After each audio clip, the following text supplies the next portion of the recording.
आदमी को जहरीले सांप ने काट लिया। सांप के काटने से हुए तेज दर्द में जॉनसन ने जल्दी से अपना फोन उठाया और मदद के लिए कॉल करने की कोशिश की, लेकिन गलती से वह खाई में गिर गया। उसके पास कोई और रास्ता नहीं था, तो उसने अपनी जेब से चाकू निकाला और घाव को चीर कर मुंह से जहर चूस कर थूक दिया। इसके बावजूद उसे चक्कर आने लगे क्योंकि जहर उसके शरीर में फैल चुका था। काफी मुश्किल से जॉनसन खुद को संभालते हुए अपने घर की तरफ बढ़ा। किसी तरह अपने घर पहुंच गया। घर पहुंचते ही उसने जल्दी से दारू की एक बोतल निकाला और पूरी पी गया। इसके बाद वह बिस्तर पर गिर पड़ा और बेहोश हो गया। सबसे डरावनी बात यह थी कि उसका हाथ इतना सूज गया था कि सुअर जैसे लग रहा था। काफी समय बाद जॉनसन होश में आया और देखा कि उसका हाथ ठीक हो चुका है। यह देखकर उसने राहत की सांस ली, लेकिन उसने पाया कि उसके बाल और दाढ़ी काफी बढ़ गए थे। घर के बाहर खड़ी कार भी पुरानी और धूल से ढकी हुई थी। जॉनसन ने इस पर ज्यादा ध्यान नहीं दिया। उसने कार साफ की और सुपरमार्केट जाने निकल पड़ा, लेकिन जैसे ही वह कार से उतरा उसने देखा कि सड़कें बिल्कुल खाली थी और पास में एक पुलिस वाले की लाश पड़ी थी, जो साफ दिख रहा था कि बहुत पहले मर चुका था। जॉनसन को समझ आ गया कि कुछ तो गड़बड़ है। वह तुरंत कार में बैठा और तेज रफ्तार से अपने माता पिता के घर की ओर निकल पड़ा। रास्ते में रेडियो पर उसे पता चला कि एक वायरस पूरी दुनिया में फैल चुका है। इस वायरस ने ज्यादातर इंसानों को खत्म कर दिया था। यह सुनकर जॉनसन का दिल थम गया। जब वह अपने माता पिता के घर पहुंचा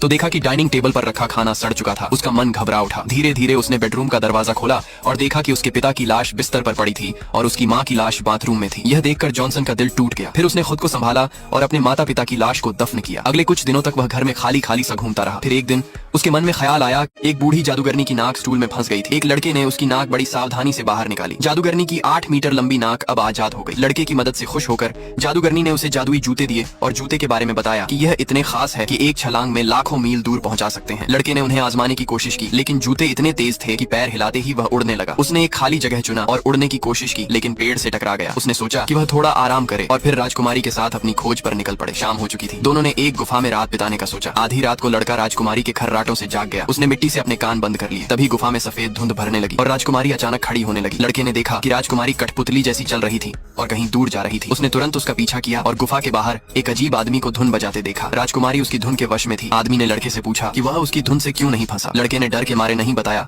कि उसने कान बंद कर रखे थे। पार्ट 2 के लिए सब्सक्राइब जरूर करें। कैसे एक 180 IQ वाले एक सफाई कर्मी को पुलिस ने अपना खास बना लिया। सफाई करते वक्त मीरा ने गलती से एक फाइल गिरा दी। उसने ध्यान दिया कि पुलिस की जांच गलत दिशा में जा रही थी। उसने केस से जुड़े सारे सुराग देखे और पूरा अपराध सीन समझ लिया। असल में पुलिस ने पीड़ित को ही अपराधी मान लिया था। मीरा ने बोर्ड पर सही लिखा और वहाँ से चली गई। अगले दिन जब पुलिस ने बोर्ड देखा तो सबको गुस्सा आ गया। उन्होंने सोचा कि किसी ने उनके केस के साथ मजाक किया है, लेकिन जब CCTV देखा तो पता चला कि ये काम सफाई कर्मी मीरा ने किया था। मीरा को पुलिस स्टेशन बुलाया गया। अधिकारी किम ने उससे पूछा, केस में फेरबदल करना जुर्म है? मीरा बोली, मैंने बस गलत चीजों को सही किया है। ये सुनकर जासूस जैक नाराज हो गया, लेकिन किम ने मीरा से अपनी बात रखने को कहा। मीरा ने समझाया, मृतक की पत्नी अपराधी नहीं हो सकती। उनके घर की सजावट और चीजों की जगह बताती है कि उसे सफाई पसंद थी। कुर्सी के पैरों पर टेप के निशान थे। इसका मतलब है कि किसी को कुर्सी से बांधा गया था, लेकिन मृतक की कलाई पर कोई निशान नहीं थे, यानी बंधा हुआ व्यक्ति उसकी पत्नी थी। मीरा ने आगे बताया, मृतक को मारने के वक्त घर में कोई तीसरा व्यक्ति था, वही असली अपराधी है। मीरा की बात सुनकर सभी पुलिस वाले हैरान रह गए। पार्ट 2 के लिए सब्सक्राइब जरूर करें।